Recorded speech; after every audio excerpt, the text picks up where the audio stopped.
everybody, and welcome back to the Delmont Garden Library Grab and Go program. I'm Erica, I'm the teen librarian here, and today I'm going to teach you how to make a book necklace.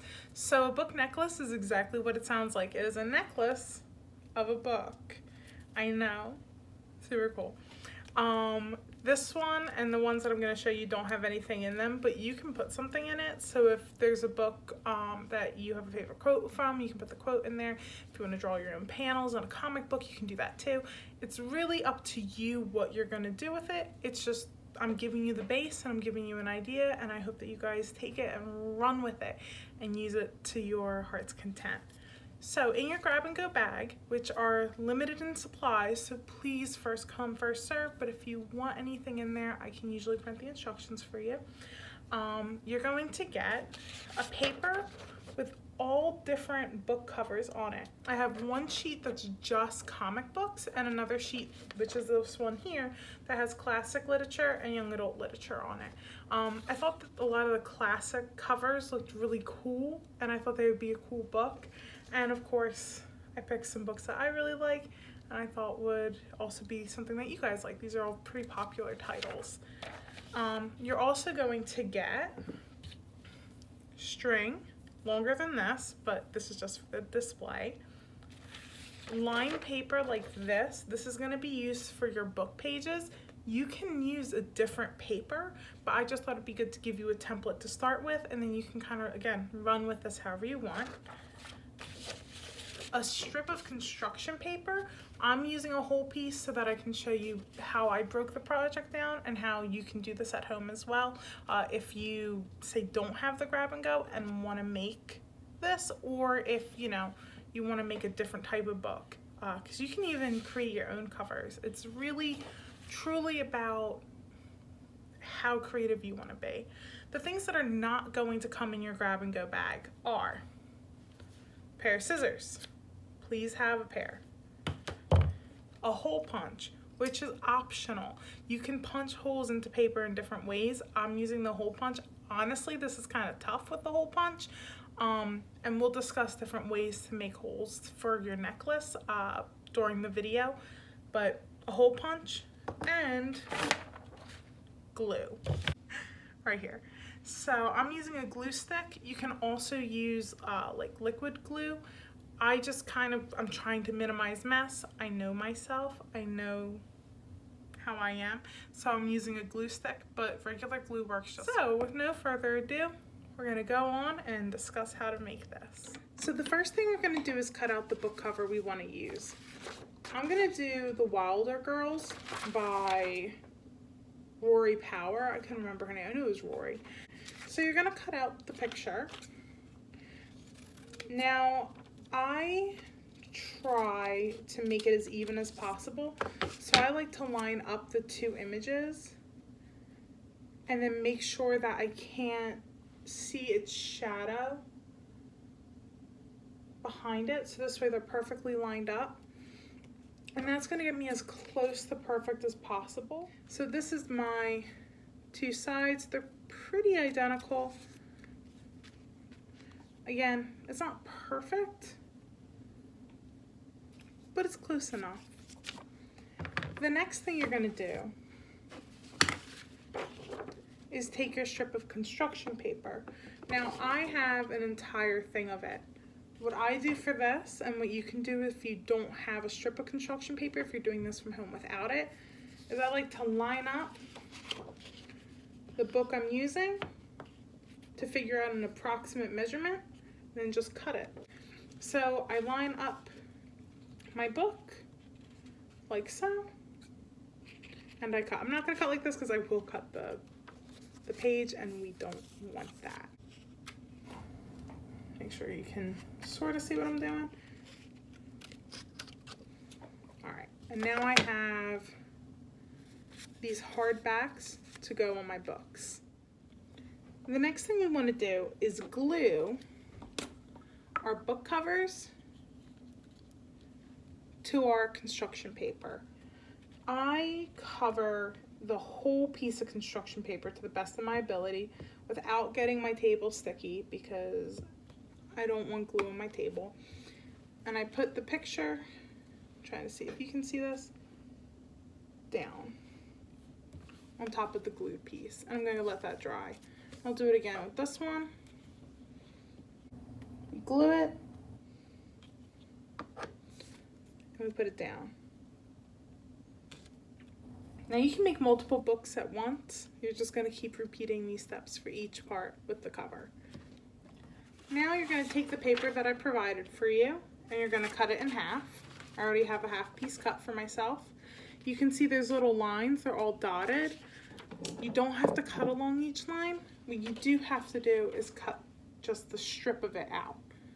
So I'm going to start on this one. I'm going to follow the dotted lines along that like little rectangle and cut this shape out.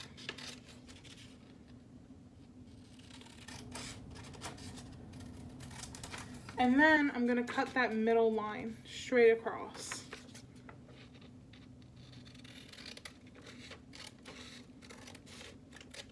Fold along these dotted lines that I've created.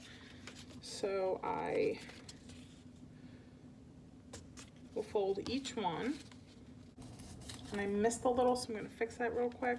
So it doesn't have to be perfect, but I do want my pages to be approximately around the same length. There we go. Now, one of the things you'll see is it looks like a weird accordion. I like to take my scissors and go into the parts with the folds and just cut them. This way, I'm going to end up with 2 book shape pages. And then I'm going to do this again for the second piece and cut it again.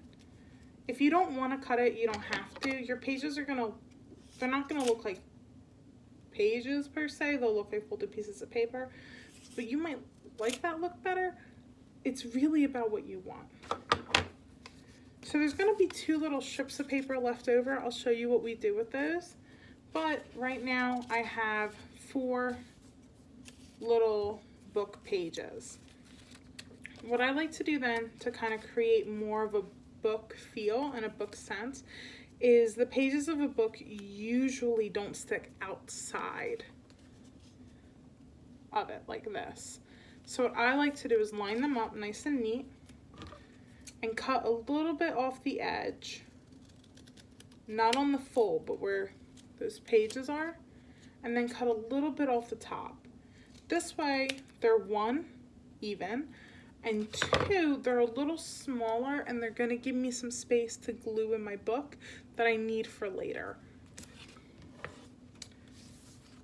Then, and this is always fun, I'm gonna take my glue, I'm going to glue the outside of this page.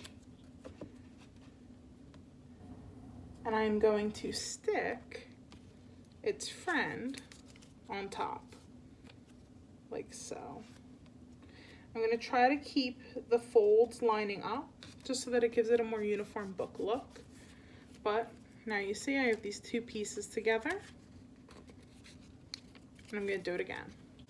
And we're going to let this dry. But you can see we've got little mini-sized book pages going on here. This is also the time where you can write in your book, like let it dry first, but you could put quotes from the book that you'd like. Draw little pictures in it if you wanted to. So it's really up to you on what you're gonna do there. One of the things I like to do is to take this extra little piece of paper and glue it on the back side of my book cover. I feel like it makes it look more like a bound book. You do not have my books have backs to them.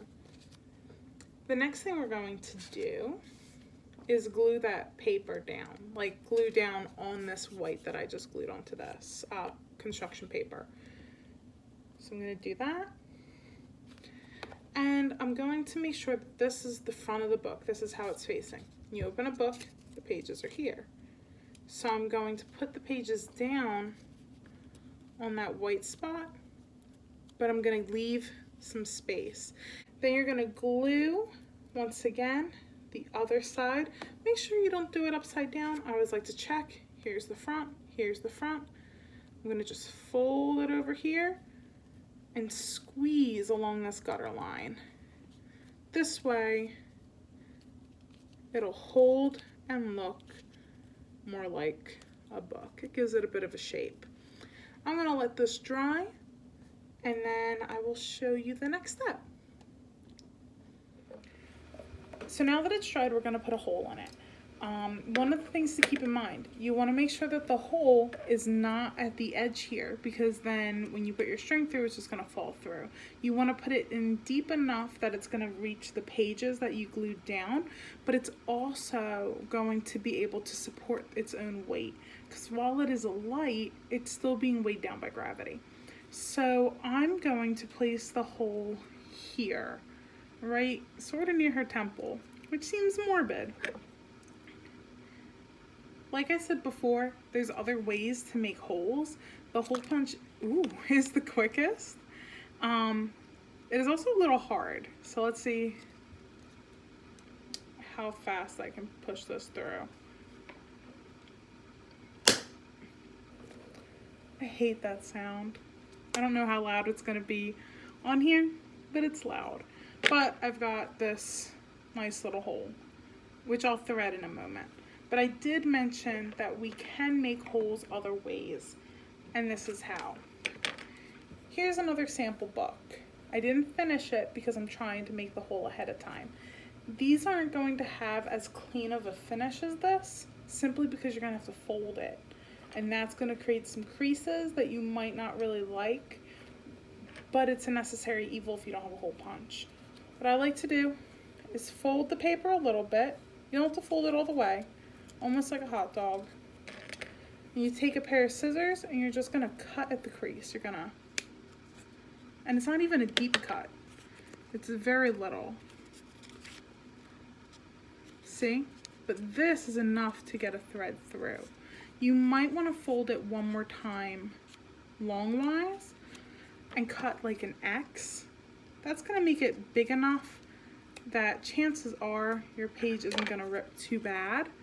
But I'll show you what it looks like with this method and with this method.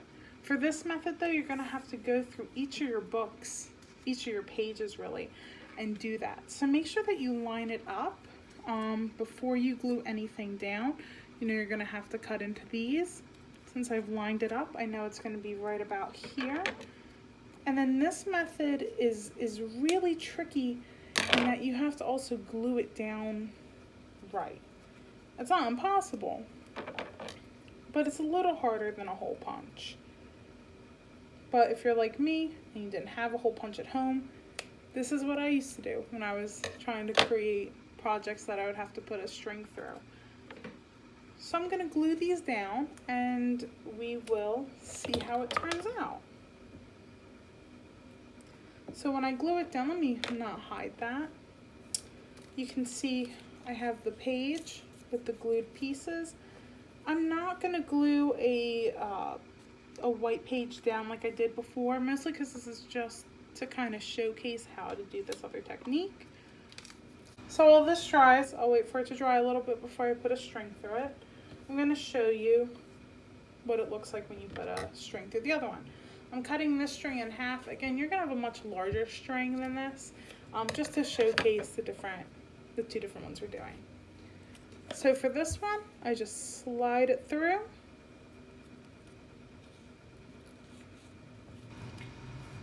And voila. It looks like a little charm. It's really cute. You can make them into charms. I like them as necklaces. They're cute little, like little motifs of the things that you like. So you could wear your favorite book series, your favorite manga, your favorite, graphic novel, and sport a really cute, like original piece of work, piece of jewelry that you made. So the same thing is going to happen with this one, but we're going to need a little assistance poking it through, just because of the nature of the hole that we made. I usually take a little pencil and push that through. I do not put my finger on the other side of the hole. I do not want to stab myself. And then you just pull it through. And ta-da!